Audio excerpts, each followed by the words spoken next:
नमस्कार, बहुत स्वागत है आपका। आप देख रहे हैं एमएलए का रिपोर्ट कार्ड। आपके साथ मैं हूं आसिफ शेख। मध्य प्रदेश की 28 सीटों पर 3 नवंबर को वोटिंग होनी है। सूबे की सियासत में यह पहला मौका है जब इतनी बड़ी तादाद में सीटों पर उपचुनाव होना है। एमएलए का रिपोर्ट कार्ड में हम आपको आपके क्षेत्र की हकीकत से रूबरू कराते हैं। आपको बताते हैं विधायक जी ने आपके क्षेत्र में क्या काम किया है, क्या समस्याएं हैं, जिन वादों को लेकर आपने अपना विधायक चुना है, उन वादों को लेकर आपके विधायक कितना समर्पित हैं। इन्हीं सवालों के साथ आज हमारी टीम पहुंची है बुरहानपुर जिले की नेपा नगर विधानसभा सीट, ये जानने के लिए कि इस विधानसभा क्षेत्र में विकास की रफ्तार कितनी तेज है और क्षेत्र की जनता विधायक के दावों से कितना इत्तेफाक रखती है।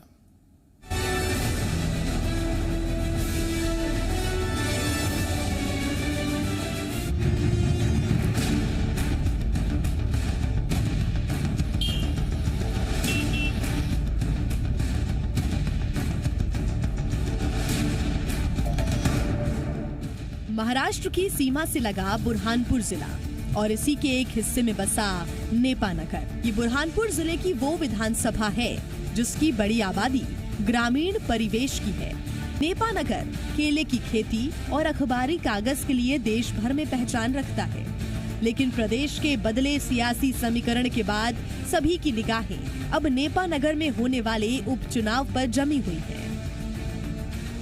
एमएलए का रिपोर्ट कार्ड में हम पहुंच चुके हैं बुरहानपुर जिले की नेपा नगर विधानसभा सीट पर। अनुसूचित जाति वर्ग के लिए आरक्षित यह विधानसभा सीट इस समय उपचुनाव के लिए चर्चा में है।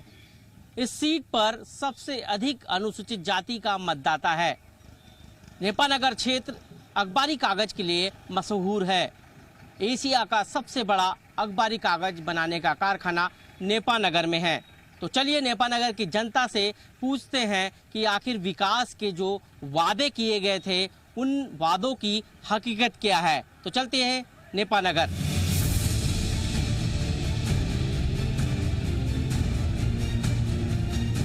असीरगढ़ का किला और मुमताज महल जैसी ऐतिहासिक धरोहरों के लिए मशहूर नेपा नगर एक बार फिर चुनावी शोरगुल से सराबोर है। अनुसूचित जनजाति वर्ग के लिए आरक्षित इस सीट पर पिछले चुनाव में कांग्रेस ने सेंधमारी करते हुए कब्जा जमाया था, लेकिन विधायक सुमित्रा काजडेकर ने प्रदेश में हुए तख्ता पलट के ठीक बाद कांग्रेस की उम्मीदों का दामन छोड़ा और बीजेपी में शामिल हो गई। बीजेपी ने उन्हें इनाम स्वरूप नेपा नगर से टिकट दिया और अब एक बार फिर सुमित्रा काजडेकर चुनावी मैदान में है, तो वहीं कांग्रेस ने रामकिशन पटेल पर एक बार फिर दांव लगाया है। नेपा नगर विधानसभा के चुनावी इतिहास पर नजर डालें तो अब तक हुए 11 चुनाव में कांग्रेस और बीजेपी का पलड़ा बराबर रहा है। दोनों ने 5-5 बार जीत हासिल की है, जबकि एक बार जनसंघ को मौका मिला। 2003 में बीजेपी की अर्चना चिटनिस ने कांग्रेस के विधायक रहे रघुनाथ चौधरी को पराजित किया था। 2008 में परिसीमन के बाद नेपा नगर सीट एसटी वर्ग के लिए आरक्षित हुई, जिसके बाद 2008 और 2013 में बीजेपी के राजेंद्र दादू ने सीट पर कब्जा जमाया। उन्होंने दोनों बार कांग्रेस प्रत्याशी रामकिशन पटेल को हराया। 2016 में विधायक राजेंद्र दादू के निधन के बाद यहां उपचुनाव हुए, जिसमें राजेंद्र दादू की बेटी मंजू दादू ने बीजेपी के टिकट पर कांग्रेस के अंतर सिंह बर्डे को पराजित किया। 2018 के चुनाव में बीजेपी ने मंजू दादू को दोबारा यहां से प्रत्याशी बनाया, लेकिन मंजू दादू महज 1264 वोटों से कांग्रेस की सुमित्रा देवी काजडेकर से पराजित हो गए। एमएलए का रिपोर्ट कार्ड में आज हम नेपा नगर विधानसभा में सुमित्रा काजडेकर का बही खाता जानेंगे। घने जंगलों और प्राकृतिक संपदा से घिरे इस क्षेत्र में विकास की रफ्तार क्या रही है, क्या काम हुए हैं, तस्वीर कितनी बदली है, आज हम इसी का जायजा लेंगे। बताएंगे विधायक के कामकाज को जनता क्या मानती है, क्या चाहती है। दिखाएंगे जो दावे किए जा रहे हैं उनकी हकीकत क्या है। लेकिन एमएलए का रिपोर्ट कार्ड में पहले जानिए बीजेपी प्रत्याशी सुमित्रा काजडेकर इस बार कौन से वादों और दावों के साथ जनता के बीच जा रही है। एक तरफ जहां कांग्रेस बिकाऊ नहीं टिकाऊ के मुद्दे पर माहौल बना रही है, वहीं सुमित्रा काजडेकर इस बार के चुनावों में विकास को मुद्दा बना रही है। सुमित्रा काजडेकर को भरोसा है कि इस बार नेपानगर की जनता जाति समेत तमाम मुद्दों को दरकिनार करते हुए केवल असली मुद्दों पर वोट करेगी। कांग्रेस सरकार ने जब वचन पत्र निकाले थे, हर किसानों का कर्जा माफ का बोले थे और युवा जो बेरोजगार है उनको रोजगार देने की और रोजगार भत्ते की 4000 रुपए भत्ते की बात किए थे और जो बेटियों की शादी के लिए 51,000 के जैसे तमाम वादे किए थे, जब तमाम वचन दिए थे, पर वो कांग्रेस पार्टी वचन से मुकर गए और इसलिए मैं भारतीय जनता पार्टी में शामिल हूँ और पूरा परिवार के साथ हमारे पूरे वरिष्ठ युवा कार्यकर्ता सब मिलकर हम चुनाव लड़ेंगे और नेपानगर विधानसभा में कमल के फूल खिलाएंगे। सुमित्रा काजडेकर बीजेपी के टिकट पर एक बार फिर चुनावी समर में है, लेकिन इस बार उनकी राह उतनी भी आसान नहीं जितनी पहले थी। एक तरफ जहां पार्टी बदलने के बाद उनके ऊपर बिकाऊ होने का तमगा लग गया है, तो वहीं विधायक रहते उनके कामकाज पर भी बड़े सवाल उठ रहे हैं। अभी तो माननीय शिवराज जी ने, हमारे मुख्यमंत्री जी ने नेपानगर के जो हॉस्पिटल का काम है 1,40,00,000 रुपए का वो सैंक्शन हो गए और ऐसे तमाम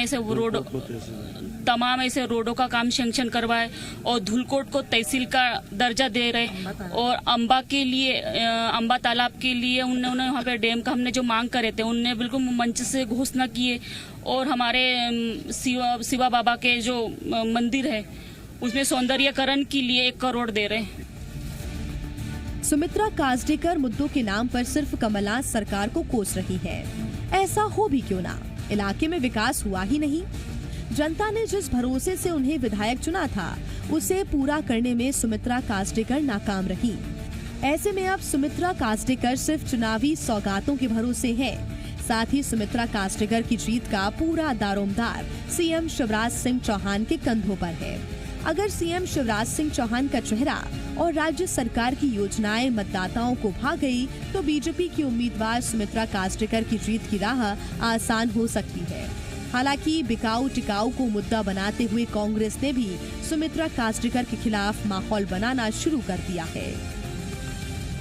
रामकिशन जी 2 साल पहले चुनाव हुआ था, फिर चुनाव होने लगे, क्या कारण है अब चुनाव हो रहे हैं 2 साल बाद? चुनाव इसलिए हो रहा है कि हमारी जो पूर्व विधायक कांग्रेस की सुमित्रा काजडेकर ने इस्तीफा दिया और भारतीय जनता पार्टी में शामिल हो गई। इसी उद्देश्य से चुनाव नेपानगर में संपन्न होने जा रहे हैं। क्या मुद्दे थे पिछले चुनाव में जो पूरे नहीं हुए और उनको इस्तीफा देना पड़ा? मुद्दे सुमित्रा काजडेकर के जो भी मुद्दे थे, लेकिन हमारी कमलनाथ साहब जी ने 15 महीने में जो काम किया है, जो भाजपा के 15 साल में जो काम नहीं है वो काम हमारे कमलनाथ साहब जी ने पूरे मध्य प्रदेश के अंदर जो पेंशनधारियों को मतलब 300 से 600 रुपये बढ़ाया और कन्यादान योजना के अंतर्गत 25,000 से 51,000 रुपये किए, गौशालाओं के मतलब निर्माण करवाए और मुख्य मुद्दा जो हमारे किसानों के कर्ज माफी का है, उन्होंने पूरे मध्य प्रदेश के अंदर 26 से 27 लाख किसानों के कर्ज माफ किया। ये उदाहरण है पूरे मध्य प्रदेश के अंदर। नेपानगर के इस उपचुनाव में बीजेपी कांग्रेस दोनों को भीतरघात के चलते मुश्किलों का सामना करना पड़ेगा। दरअसल बीजेपी में सुमित्रा काजडेकर पैराशूट कैंडिडेट हैं, जिन्हें बीजेपी कार्यकर्ता, खासकर बीजेपी की पूर्व विधायक मंजू दादू के समर्थक पसंद नहीं कर रहे। कमोबेश यही हाल कांग्रेस का भी है। रामकिशन पटेल के नाम पर कांग्रेस 2 धड़ों में बंट गई है। ऐसे में नाराज खेमा भीतरघात करके बीजेपी को लाभ पहुंचा सकता है। नेपानगर विधानसभा सीट पर होने वाले उपचुनाव में इस बार भ्रष्टाचार, बिकाऊ और टिकाऊ की चर्चा है, तो वहीं अगर जमीनी मुद्दों की बात करें तो क्षेत्र के विकास, रोजगार के लिए पलायन के अलावा सर्व सुविधायुक्त सरकारी अस्पताल की मांग भी है। स्थानीय लोगों को स्वास्थ्य सुविधाओं के लिए इंदौर और महाराष्ट्र के जलगांव, अमरावती, परतवाड़ा जाना पड़ता है। नेपानगर जंगलों के लिए प्रदेश भर में प्रसिद्ध है। उन्हें वन माफियाओं से बचाने के लिए वनों की कटाई और वनों पर अवैध कब्जों को रोकना भी प्रमुख मुद्दा है। वन अधिकार पट्टों के लिए कई सालों से मांग की जा रही है। किसानों की लगातार अनदेखी हो रही है। प्राकृतिक आपदा के बाद बर्बाद हुई उपज की भरपाई के लिए किसान परेशान है। विधायक जी को 5 साल के लिए चुना था, वो 2 साल में ही चुनाव हो रहा है यहाँ पर। अब वो तो उनको हमने चुनाव करके दिया, भरोसा करा उनके ऊपर, उन्होंने हमारा नागरिकों का उन्होंने विश्वासघात किया। अब वो क्या उन्होंने खरीदी बिक्री करी, क्या किया नहीं किया, उनका पाप धर्म उनको पता। क्या नाम भैया आपका? रोशन आप अग्रवाल। भी खेती करते हैं? हाँ, क्या वादे किए थे पिछले चुनाव में विधायक जी ने? विधायक जी ने वादे किए थे कि सबका विकास करेंगे, किसानों को आगे लाएंगे। ना आगे किसान आगे। किसान आगे नहीं आए, किसानों का विकास नहीं हो रहा है। सोयाबीन की फसलें खराब हो रही है। जो हमने इस साल बीमा करा उसको मुआवजा राशि नहीं मिल पा रही है। मुआवजा नहीं मिला बीमे आपका का। बीमा तो ऐसा मिला है कि उसको सिर्फ ब्याज लगा के दी। और भी लोग हैं, उनसे बातचीत करते हैं। क्या नाम भैया आपका? प्रमोद क्या मानिया। करते हो? खेती करता हूँ, किसानी करता विधायक जी ने पिछले बार वादे किए होंगे कुछ, क्या वादे किए थे? हूँ। और वादे तो बहुत कर रहे हैं, हैं, पर एक भी काम नहीं हो रहा है। हाँ। ना काश्तकारों का काम हो रहा है, ये देखो ना आप सामने ही है। हैं। ना काश्तकारों का कोई काम हो रहा है, ना कोई मुआवजा मिल रहा है, ना कुछ मिल रहा है। अच्छा, हाँ, क्या नाम है आपका? कैलाश सितरा। कितना कुछ जो नहीं, अपनी उत्पादन हुआ है? उत्पादन कुछ नहीं, 3-2 बोरे निकलेगी एकड़ भर में। विधायक जी पिछले बार चुनाव में आई थी, हाँ। बोला होगा पानी ला देंगे गांव में, नल जल योजना कर देंगे, बिजली कर देंगे, कुछ नहीं तमाम करते। वादे। क्या की कहे थे? बोलते वो खाली कुछ नहीं करते। हाँ। जब वोट मांगने को आते, जब बोलते कि हम ये करेंगे वो करेंगे, कुछ करने को तैयार नहीं। अच्छा, वोट मांगते कि नहीं? हाँ, मांगते ना वोट। अच्छा, और भी किसान है, उनसे बातचीत करते। भैया इधर आइए। क्या नाम है आपका? अग्रवाल। ये तो बताओ, पिछले चुनाव में जो वादे किए थे वो पूरे हुए कि नहीं हुए? साहब वो हमारी तो मेरा तो रेगुलर खाता था, मेरा कर्जा नहीं, मेरे भाई का कर्जा माफ हुआ। अच्छा, आपका आपको मेरा रेगुलर वाले का उन्होंने 50,000 बोले थे, नहीं हुए। नहीं हुआ? अच्छा, और भी क्षेत्र में विकास के लिए कहा होगा, बिजली सड़क पानी का कहीं दिखाई दे रही है? ये सालाना जो 6,000 आ रहे हैं, हाँ। सालाना जो 6,000 दे मोदी ने रही दी। सरकार वो आ रहे, अच्छा, आ रहे हैं। बाकी कुछ नहीं मिल रहा साहब। अच्छा, अब तो फिर वोट मांगने आएंगे आप क्या? हाँ, हैं? क्या बोलोगे उनसे? अब क्या मांगने जाएंगे, वोट देना ही पड़ेगा। वोट देना पड़ेगा। तो ये है किसान और इनकी दुर्दशा। सरकार लाख दावे तो कर रही है कि सर्वे किया जाएगा, टीम भेजी जाएगी और फसल नुकसान का पूरा मुआवजा दिया जाएगा, लेकिन किसानों से जब बातचीत की तो उनका कहना है कि अभी तक कोई भी सर्वे टीम उनके खेतों में नहीं पहुंची है और नहीं सर्वे हुआ है। उत्पादन के मामले में यहाँ का जो किसान है वो इस बार काफी जो है परेशान है, क्योंकि जो सोयाबीन का उत्पादन है वो भी कम हुआ है। क्या नाम भैया आपका? देवेंद्र महाजन। ये बताइए कि यहाँ जो वादे हुए होंगे पिछले चुनाव में, कितने वादे पूरे हुए? कुछ वादे पूरे नहीं हुए। पिछले चुनाव में वादा किया था भाई सरकार काश्तकार का 2 लाख रुपए तक का कर्जा माफ होगा, नहीं हुआ।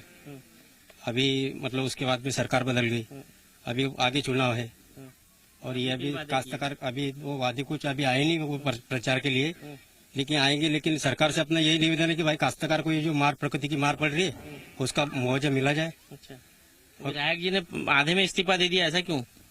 अब वो उनको मालूम कैसा दिया क्या दिया। 5 साल के लिए चुना आपने, 2 साल में इस्तीफा दे दिया। 2 साल में इस्तीफा दे दिया। अच्छा, अभी 4,000 रुपए दे रहे हैं शिवराज जी, आ गए खाते में? कई लोगों के आए, कई के नहीं आए अभी। और फसल बीमा का पैसा? फसल बीमा का पैसा नहीं आया अभी। अच्छा, आपके गांव में विकास की बात कही होगी पिछले बार, पानी बिजली सड़क की, क्या कुछ दिखाई दे रहा है? पर जो सामान्य तौर पर है वो चल रहा है। जो वादे किए थे उसमें तो क्या वो सरकार ही नहीं चल पाई, तो क्या जानने की कोशिश करेंगे। दादा ये बताओ कि ये अभी यहाँ पर कौन सी फसल लगी हुई थी? दादा ये सोयाबीन लगी थी, सोयाबीन पूरी नष्ट हो गई है। इस कारण से अब ये फर्क है कि बस यानी कुछ भी बचा नहीं ना, कुछ जो लगाया था वो भी निकला नहीं। अच्छा, हाँ, हाँ। कितनी पैदा हुई सोयाबीन यहाँ पर? ये हुई 2 एकरी 2 कुंटल। अच्छा, क्या हो गया सोयाबीन में? सोयाबीन में ऐसा कुछ हो गया कि पूरी नष्ट हो गई वो। अच्छा, तो सर्वे करने वाले नहीं आए क्या सरकार के? सरकार के सर्वे करने वाले तो कोई आते नहीं ना, कोई बात नहीं मानते। अच्छा, हाँ, हाँ। ना तुम्हारे चुनाव हो रहा है तो विधायक जी ने वादे किए थे, पूरे हुए कि नहीं? जो वायदे भी पूरे हुए नहीं अभी। हाँ, क्या नहीं, कहा था पिछले चुनाव में? पिछले चुनाव में कहा था कि पूरा कर्जा माफ करेंगे पूरा 10 दिन के अंदर, तो वो भी कुछ हुआ नहीं। अच्छा, और विधायक जी ने गांव में कुछ कहा होगा काम कराने के लिए, पानी की समस्या, बिजली की समस्या, सड़क की समस्या? वो तो बोलते हैं पर करते नहीं ना। हाँ? करते नहीं अभी ना। फिर से चुनाव में वोट मांगने आने वाले हैं। हाँ, आने वाले ना। हाँ, हाँ। क्या बोलोगे? आप क्या वो काम पुरता तो पैर पड़ लेते, हाँ। पर कोई करते नहीं, कुछ नहीं। नेपा नगर विधानसभा एशिया के पहले अखबारी कागज के कारखाने नेपा मिल के लिए विश्वविख्यात है। हालांकि अखबारी कागज का कारखाना पिछले कुछ सालों से बंद है। कई सरकारें आई और गईं, लेकिन नेपा मिल को फिर से शुरू करने के लिए किसी ने ठोस कदम नहीं उठाया। अगर नेपा मिल में एक बार फिर उत्पादन शुरू होता है तो इलाके में रोजगार की समस्या का समाधान निकाला जा सकता है। क्षेत्र में जो विकास है उसको लेकर यहाँ के जनप्रतिनिधियों जो वादे किए कितने पूरे हुए यहाँ के खासकर विधायकों ने? जी, क्षेत्र में विकास की रफ्तार तो धीमी है। क्या जनहित के बहुत सारे मुद्दे हैं जिन पर आश्वासन तो मिलते हैं पर ज़मीनी अमल नहीं होता। बहुत सारी समस्या है। अभी नौजवानों ने यहाँ पर अस्पताल का मुद्दा उठाया था, पुरजोर मुद्दा उठाया था और शासन ने वो बात को मानी भी, है ना। अस्पताल की स्थिति यहाँ पर देखी, एक बोर्ड लगा है और एक कमरा है, इसके अलावा अस्पताल के नाम पे कुछ भी नहीं है।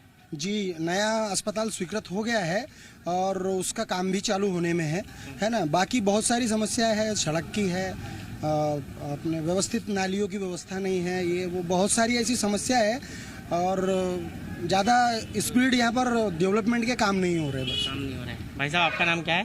मेरा नाम पंकज कुमार है। पंकज, ये बताए इस क्षेत्र में जो वादे किए थे विधायकों ने, इस क्षेत्र के जनप्रतिनिधियों ने, यहाँ क्योंकि उपचुनाव है, अब ऐसे में आप लोगों को एक बार फिर वोट देना है, तो ऐसे में वो वादों की हकीकत क्या है? नेपा नगर में जो उपचुनाव है वो हमारे लिए एक अवसर है, खासकर युवाओं के लिए ये अवसर है रोजगार प्राप्त करने का। क्योंकि जितनी भी सरकारें मतलब बनी हैं, आज तक किसी ने नेपा नगर में रोजगार के लिए बात नहीं करी, ना किसी को रोजगार दिया। एक अकेली नेपा मिल के भरोसे नेपा नगर का रोजगार चल रहा है, जिसकी स्थिति आप लोग सब जानते हैं। तो नेपा नगर के युवाओं की मांग ये है कि नेपा नगर की नेपा मिल के साथ ही हमें दूसरा रोजगार के लिए कारखाना खोल के दिया जाए, है ना। ये चुनाव के मुद्दे, जैसे अपने हर पार्टी अपना घोषणा पत्र तैयार करेगी चुनाव के लिए, तो हम युवा भी एक मांग पत्र तैयार करेंगे जिसमें हम हर पार्टी से अपनी मांगे रखेंगे। तो नेपा नगर में सिर्फ वोट मांगने के लिए आते हैं और नेपा नगर का कोई भी विकास का काम ना करेंगे और ना किसी पार्टी को करने देंगे। क्योंकि क्या है, हम 50 साल से नेपा नगर में निवास कर रहे हैं, हमारे बाप दादा यहीं पर जिए, नेपा नगर में ही खत्म हो गए, हम भी यहीं पर जिएंगे, यहीं पर मरेंगे। मगर आज तक हमको आवास योजना का लाभ नहीं मिलेगा, क्योंकि पट्टे हमारे नाम पर नहीं है, जगह हमारे नाम पर नहीं है।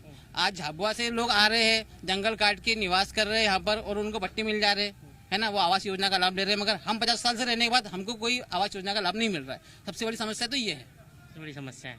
ये बताओ, विकास हुआ कि नहीं आपके यहाँ? नहीं हुआ, अभी तक तो नहीं हुआ। दिखाई दे रहा है सर, हम तो यहाँ देखो, हमारा ग्रेजुएशन भी हो गया, हमारे भाई का ग्रेजुएशन भी हो गया, हमने पढ़ाई भी कंप्लीट की, पर यहाँ पर आज तक ना हमें इतने साल से हमने चुनाव में मतदान दे रहे हैं, उतने सालों में हमें कहीं यहाँ रोजगार नहीं मिला, ना कोई सब्सिडी, ना कुछ, या मतलब कुछ भी नहीं मिला। क्या नाम भैया आपका? चेतन जादव।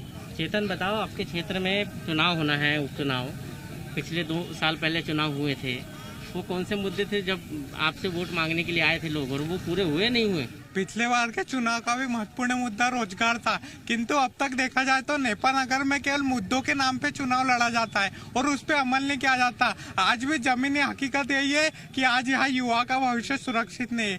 कई पढ़े लिखे युवा जिनको अपना भविष्य निर्माण के लिए दूसरे क्षेत्रों में पलायन करना पड़ता है, दूसरी सिटी में उनका भविष्य रखने वहाँ जाना पड़ता है। आज स्थानीय स्तर पर युवा बेरोजगार है। यहाँ आज मजदूर 300 रुपये कमाता है और 300 रुपये कमाने के बाद कहा वो एमडी डॉक्टर को 300 रुपए देगा, कहा 600 रुपए की सोनो एक्सरे कराएगा, कहा वो एक्सरे मशीन को पैसे देगा। आज मजदूर सोनोग्राफी और एक्सरे के पैसे नहीं दे सकता और इतने बड़े नेपा नगर विधानसभा क्षेत्र में आज एक सिविल सर्जन हॉस्पिटल नहीं है। ये बहुत बड़े प्रशासनिक खामियां और राजनीतिक खामियां है कि आप मुद्दों पे तो चुनाव लड़ते हैं किंतु मुद्दे जमीनी स्तर पर केवल हकीकत नहीं नजर आते, केवल मुद्दे बन के रह जाते हैं चुनावी माहौल में और कुछ इम्प्लीमेंटेशन ज्यादा से ज्यादा इसका होता नहीं है।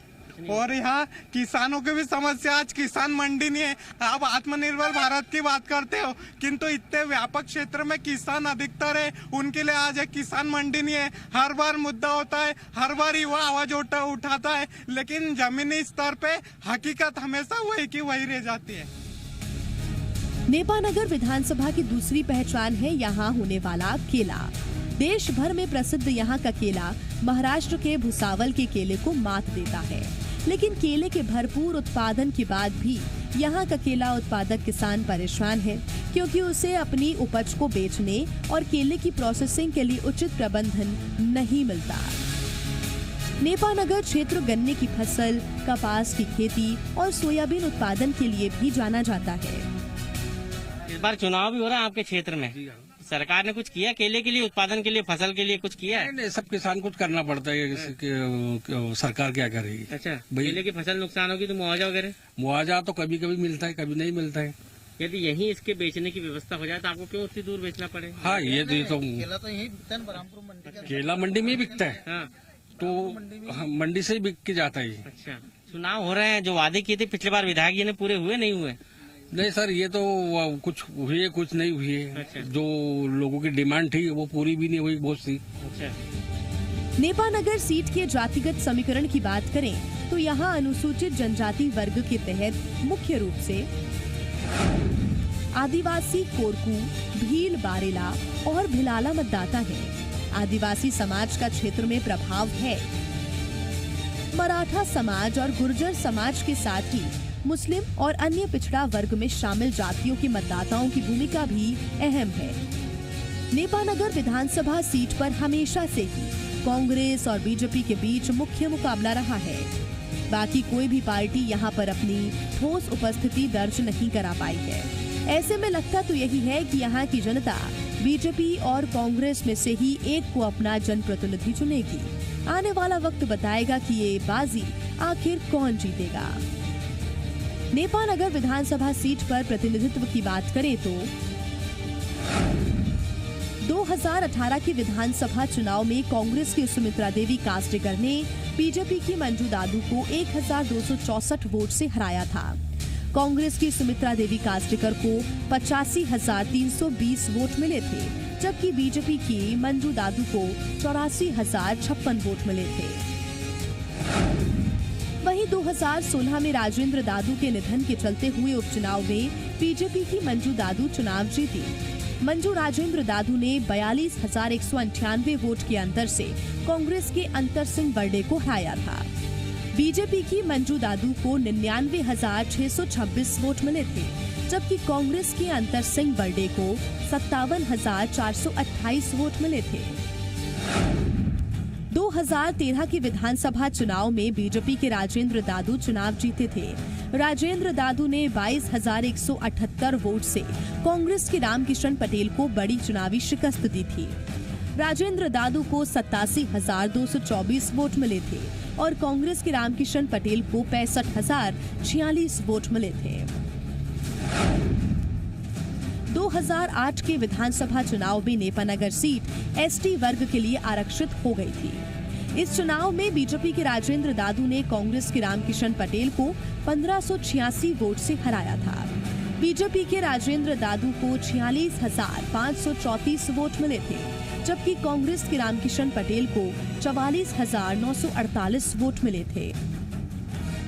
बीते 5 साल के अंदर नेपानगर विधानसभा सीट पर होने वाला ये दूसरा उपचुनाव है। ऐसे में सियासी सरगर्मी चरम पर है। एक तरफ जहां कांग्रेस सत्ता हासिल करने के लिए छटपटा रही है, तो वहीं दूसरी तरफ बीजेपी अपनी जमीन किसी भी हाल में खोना नहीं चाहती। देखना होगा नेपानगर की जनता इस बार किस हक में फैसला सुनाती है। विवेक पटैया की रिपोर्ट, जी मीडिया, नेपानगर।